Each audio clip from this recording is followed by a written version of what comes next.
Hi, everyone. Thank you for being here today. I'm sure you've attended many panels already, but I promise this will be the most interesting yet. No pressure. My name is Viktoria Dendrinou. I am the Athens Bureau Chief for Bloomberg News here, and I'll be moderating this discussion. We have a great panel with us today. From my left, we've got Alexandra Papadopoulou, Greece's Deputy Foreign Minister. I'm sure no stranger to all of you in the room. Further down, we've got, I hope I pronounce it right, Benjamin Haddad, France's Minister Delegate for European Affairs. And at the end, we've got Thomas Byrne, Ireland's Minister of State for European Affairs and Defence, which is somewhat topical. All of them basically spend their days and most nights, I guess, dealing with Europe's greatest challenges, so they're perfectly placed to discuss our topic today. So our topic is the EU before a changing geopolitical landscape, which, if anything, sounds like a bit of an understatement. It feels like it's a profoundly shifting geopolitical landscape. So I'm going to try to put some order in this discussion and split it into three broad categories. I want us to talk about the transatlantic relationship. I want us to talk about Russia's aggression in Ukraine, and then maybe, hopefully, we'll have some time to talk about something besides the US and Russia. But maybe let's start with I guess what would have been the elephant in the room, but right now it's all everyone talks about, which is the US. And Minister Papadopoulou, I would like to start with you. Obviously, we're seeing from the Trump administration a very different approach to Europe, much more confrontational, a very different approach to the transatlantic relationship to what we've historically seen. Can you talk to us a bit about how big of a threat to Europe, to the EU, is this shift in the US position? And is it possible that it could be a blessing in disguise or some kind of opportunity for Europe to get closer together and achieve things that have been stagnant for a long time? Thank you so much. I wouldn't use the word threat. I think it's too much and too exaggerated. The world has changed. We all have said that. It's a commonplace. It's not the world we had after the Second World War. So if the balance of power, if the geopolitical circumstances change, it's normal that at some point the attitude and policies of states will change too, will follow. So this is what we see now. The American foreign policy, and not foreign policy only, is changing, is adapting to some new circumstances on the ground. The changes in the US are very deep, and they don't only affect foreign policy, they also affect domestic policies, and how the US views itself, which way they're heading in all fronts, social, economic, political. But here we're talking more about foreign policy. So these changes that take place across the Atlantic, of course, affect all of us in Europe. And the Europeans, we have to admit that, we lived in 80 years of unprecedented peace, stability, prosperity, and to some extent, to a great extent, this was also owed to American defense umbrella. So maybe we should have seen that ahead of time and see that gradually we should be more responsible about our own affairs. But now it's the time to do it.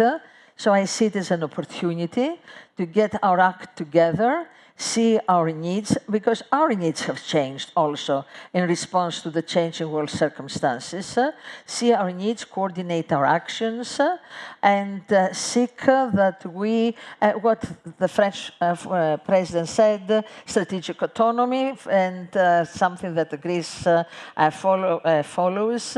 And strategic autonomy is not only defense, it's something much more. So it's up to us to make it into an opportunity to assert ourselves for us and on the world stage. Well, thank you for that. You perfectly segued into my next question for Minister Haddad, which was about strategic autonomy. President Macron has spoken about this for many years before the current situation. So can you tell us a bit about, from France's point of view, which is a country that's been at the forefront of pushing for strategic autonomy, what does that look like when there is a sense of urgency that there is right now? What is 1, 2, and 3 that needs to happen straight away? And how do you get that when member states don't have common priorities? Yeah. It's going to be difficult to speak after Alexandra each time. Maybe you'll have to switch I'll the switch roles, you over because the next otherwise round. I'm going to repeat and agree with everything she just said before, and people are just going to think I copy. But I completely share the analysis, which is that what we're seeing right now in the United States is an acceleration and continuing of pre-existing trends. And the truth is, if you look at the Obama administration, you already had a president who talked about the pivot to Asia. You already had the trends toward protectionism. You already had a president who called European countries free riders. And we were having that conversation about burden sharing and defense spending. Then, of course, you had the first Trump presidency. And then if you take the Biden presidency, where, of course, we had a more transatlanticist and European outlook, and we worked together on supporting Ukraine against Russian aggression.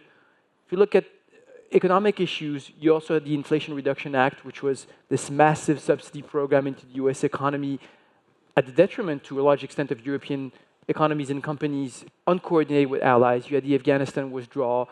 We had AUKUS in France. And the US, for us, is a key partner and ally. But the bottom line is, in this moment, we do need to take much more ownership of our own fate, our own security and defense. And this is combined, of course, first and foremost, with the threat that Russia is posing to all of our democracies. The aggression against Ukraine and the fact that Russia is still escalating on the ground, is still targeting Ukrainian cities, Ukrainian civilians and militaries, is still keeping maximalist aims when it comes to demilitarization, neutralization, overthrowing Zelensky, has no desire for peace when you look at its posture in Ukraine. And of course, you have now the questions about the future of the transatlantic relationship and Article 5 and the security guarantee. All this means that we need to invest in our strategic autonomy, not only by increasing our defense spending. We've been doing this in France, by the way, even without waiting for February 24, 2022. Over the 2 terms of the Macron presidency, we'll have doubled our defense spending, but we'll have to go further and accelerate. Do it, of course, at the European level by increasing industrial cooperation, by looking at where we have dependencies, cyber, drone, long-range missiles, satellite, and spatial, when you think of the role that Starlink is playing today in Ukraine, and invest massively.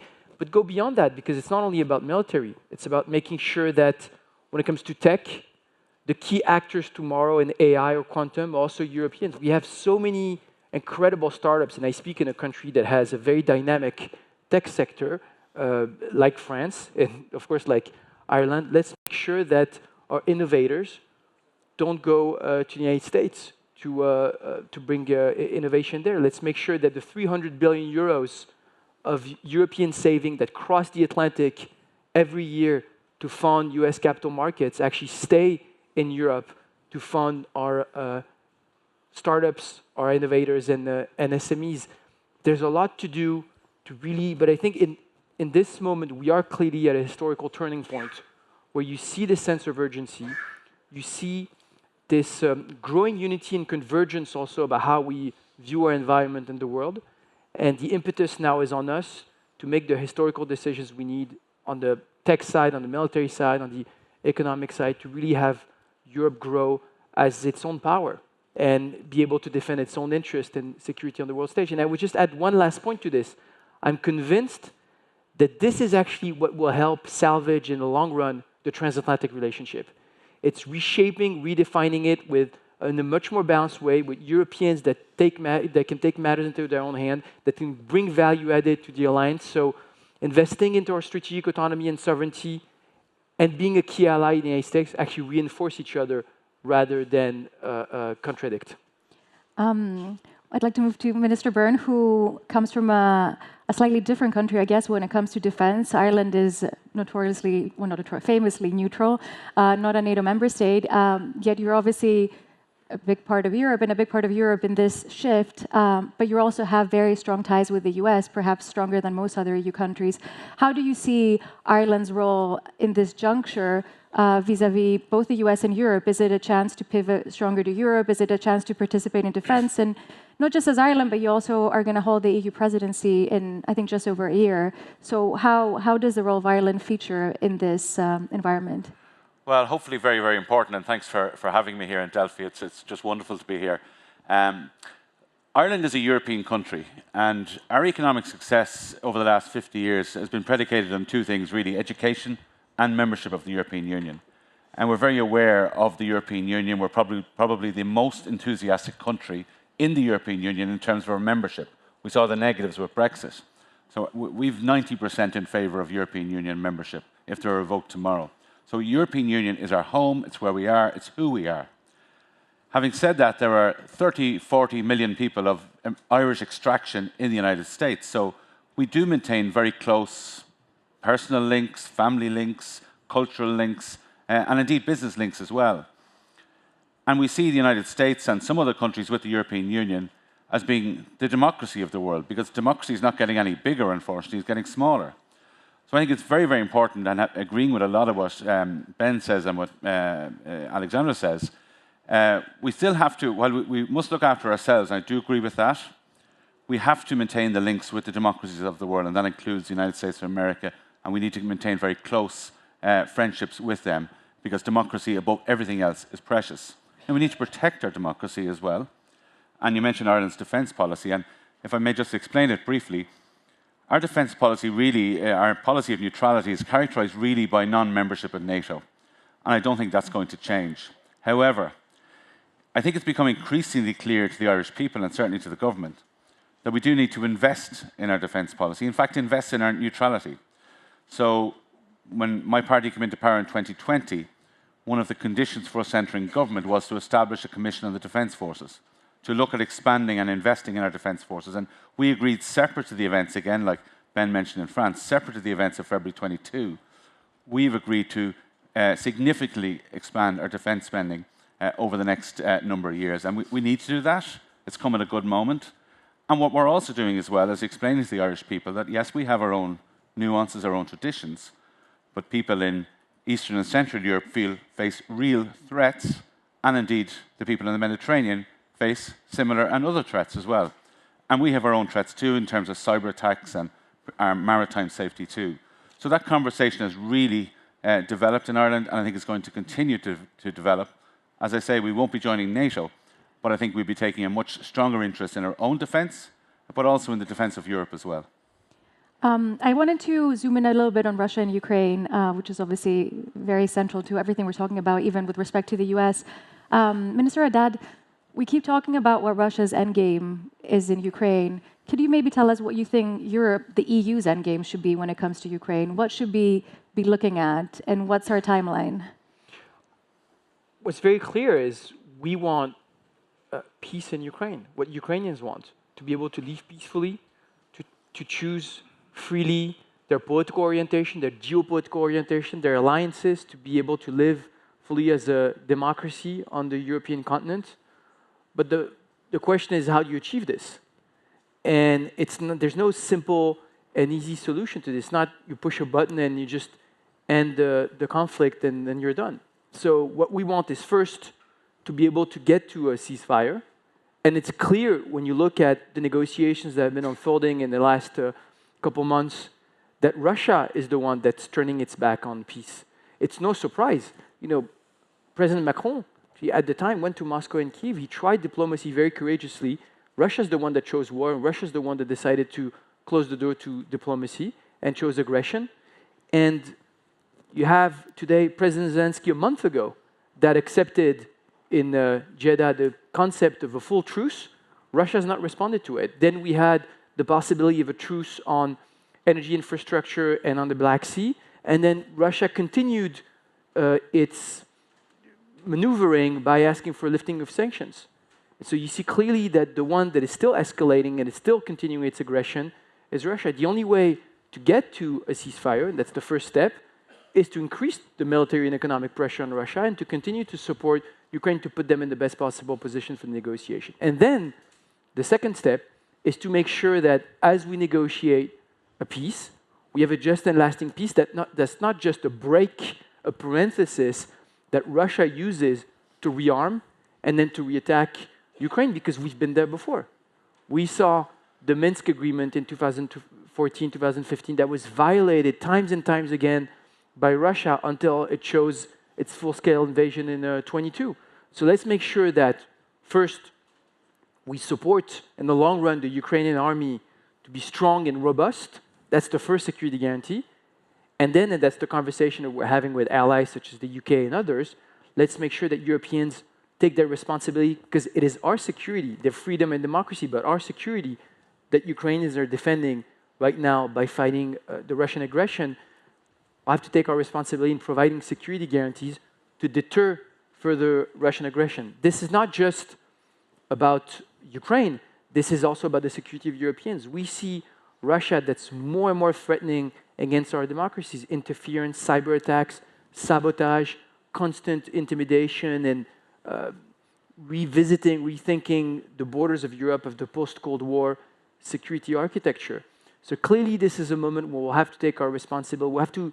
We talked about increasing our strategic autonomy in the long run. The first test will be Ukraine. You talk about all these kind of thoughts and initiatives that are happening to shore up European defense, and that's obviously very important at the moment. But even within there's a lot of question marks. And Minister Papadopoulou, I wanted to ask you about the SAFE discussion in the EU, the proposal that's being under discussion right now. There's obviously a lot of talk about where and how third countries fit into Europe's defense and security. And obviously in the case of Greece, Turkey is of great interest. Can you tell us how you think we should approach third countries and their participation in these kinds of initiatives? The discussion about defense is part of the coming of age of Europe. And as Minister Haddad said before, this is going to lead to a more healthy and up-to-date relationship with the United States, which is very important also for Europe. Yes, the European defense has place for other countries, third countries, but these countries have to be like-minded. If we want, the purpose of European defense is to secure our democracy, our rule of law, our values, the way we want to live in Europe, we have to include only countries that feel the same way. So in this context, yes, the door should be open, but under conditions, preconditions and conditions. And that have to include like-minded, as I said, when it comes to values and principles, and also take into consideration the basic strategic interests of all member states. European Union, European countries faces threats, and of course the main threat, and the one we're talking about because it's present, is the threat from Russia, which has invaded an independent country. But it's not the only threat. Greece has the privilege to be situated geographically between two wars. Ukraine is 500 miles from the Greek border, and at the same time we're only 2-hour flight away from major Middle Eastern places of conflict. So threat is not one-dimensional. Also, Greece has felt and is feeling threats from eastern part, from Turkey. And also threats are not only military or have to do with hard power, but we have threats stemming from climate change. We have threats stemming from terrorism. So threats is a big word and encompassing many items.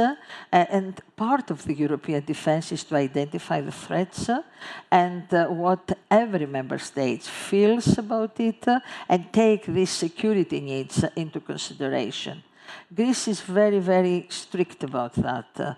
Yes, but under conditions. And these conditions also have to, all these third countries have to share in our view about the future. Which I guess you're saying Turkey doesn't necessarily meet that criteria right now. Every country has to be judged on its own merits, as we say about enlargement. Got it. We'll get to enlargement shortly, too. I just had one last defense question for Minister Byrne.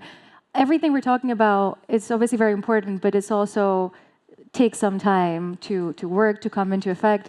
What should the EU, I mean, I don't know what time horizon we're looking at necessarily, but it's certainly not going to be tomorrow. So what does the EU do in the meantime before its defense is like shored up and ready to, to be okay without the US support, for example?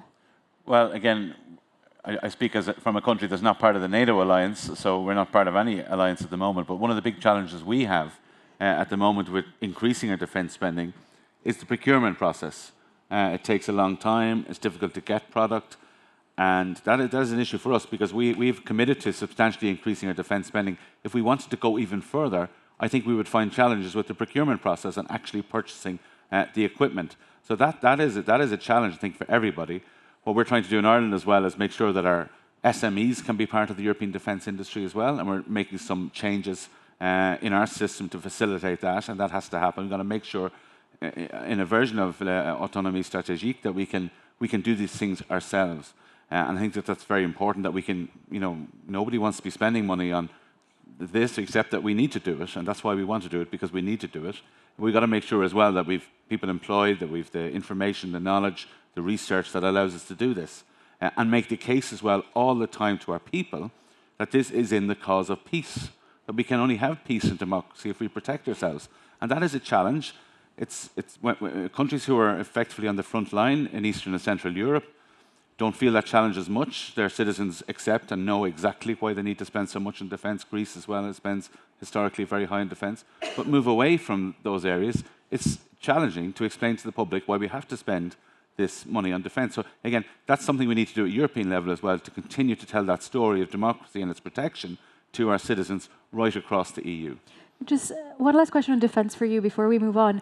Obviously, Greece, as you said, spends a lot on defense, largely, if not entirely, due to geography. Yeah. But it seems like the nature of warfare is also changing a lot. You've got cyber, potentially the role for AI. Does that make it a more urgent need for countries like Ireland too, who traditionally have geographically been kind of, safer?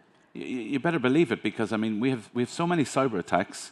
Many of which happen in the private sector that nobody hears anything about because they don't want people to know, or they do it quietly. But we had a famous cyber attack 2-3 years ago in our health service. It destroyed the health service for a few weeks. People couldn't make appointments, people couldn't, there were lots of problems. And it still has its impacts on our health service at the moment, that particular attack. So I've explained it again, debating against far-left MPs on the radio. I said, look, if we're spending money on cyber, which is defence spending, we are spending it on protecting our essential services as well, which have been subject to cyber attack. We're also conscious as well in Ireland, of course, that we're an island and that we need to protect the island and the sea and what's in the sea, including those very important cable connections. I wanted to change gears a bit and ask you about neither Russia nor the US and talk about the rest of the world for a minute. So I'm going to ask you all about slightly different regions. But Minister Haddad, maybe first with you. Democracies in the Indo-Pacific are becoming increasingly relevant. I think France has a strategy in particular for that region. How important do you think it is for the EU to become more active in having a strategy for increasing its partnerships in that region, strategic and otherwise, and especially in the context of perhaps there being a need to reassess Europe's relationship with China as well in light of what's happening in the US? Absolutely. I mean, first, we have interest there. We have economic interest. We have actually French territory also in the Indo-Pacific, and so we have a footprint there when participating to freedom of navigation operation in the South China Sea, in the Strait of Taiwan, and very active as well. And when we think about the redrawing right now, it's of course both an opportunity to diversify our partnerships, but we have to do it in a way that clearly protects our economic interest. When you look at the tariff situation between the United States and China, we have a united, robust response to be able to defend our interest and negotiate de-escalation with the United States. But there's also a challenge of China turning to the European market with products that have been heavily subsidized, that don't respect competition rules. We've been through this, with electric vehicles recently, where we said, we want to trade with China, but we want to make sure that it's done with a level playing field and in a fair way. So I think it's this constant balance, and the European Commission launched an inquiry into the EV sector in China, decided to put tariffs in this respect. So we'll have to figure out how we do this. We've deepened really the relationship with India, for example. That's a major strategic partner of France, Japan as well. So I think there's clearly a lot of opportunity, both in the region, but also you think about Canada in North America, to deepen partnerships right now for the European Union and look at like-minded democracies, as Thomas just said. Minister Papadopoulou, I wanted to ask you a bit closer to home, maybe. I wanted to ask you about enlargement. What do you think is a realistic outlook for EU enlargement by, say, 2030, 2035? And what's, I guess, the balance between enlargement and cohesion we should be looking at when it comes to, the need to have countries that share EU values? I don't want to use dates about enlargement because we have used them before and we failed in fulfilling the aspirations of the candidate countries by that days. And of course, this failure is not the fault of the European Union, it's also the fault of the enlargement countries. Enlargement is geopolitical. When we speak about the Western Balkans, we cannot speak about European policies and Europe coming together, having a big black hole in the heart of Europe. And when we speak about Ukraine and Moldova and eventually Georgia, you speak about the eastern flank of the European Union, so it's geopolitical. But it's also economic, it's also social, and it's also about cohesion and development and security above everything else. When it comes to Greece specifically, we were at the forefront of the enlargement since 2003, the Thessaloniki agenda, and it's also a matter of connectivity with the rest of Europe. This debate about enlargement and cohesion and enlargement and deepening, I've heard this debate about enlargement before the Eastern partners joined the European Union, whether you expand or deepen, I think is a false dilemma. It's not that it has to be one or the other. And today it's easier. This question is answered in an easy way because the countries of enlargement have come closer to the European Union already. The enlargement process is completely different now than when it was 20 years ago, and demands greater cohesion and greater association and adaptation on the part of the enlargement countries towards EU before they join. When Greece joined the Europe, at the time it was not European Union, a lot of this process happened after you join. Now it happens before you join. And this is a big change. So already a lot of things are in place. And I think it's our duty and it's a guarantee for the future to help all these countries join as soon as possible. But no timeline for us. I don't want to put time because as I said, each country on its own merits, so the same time will not apply to everybody. And because the political process in every country is different, and we saw one country where there is a little backtracking, maybe more than a little backtracking, when it comes to democracy. And as I said before about that third countries joining a defense, a European defense, we cannot compromise. We can compromise on a lot of things, but we cannot compromise on democratic values. This is very, very important. It's the glue that keeps us all together. We're talking about enlargement, but I actually, Minister Byrne, wanted to ask you about a more recent separation.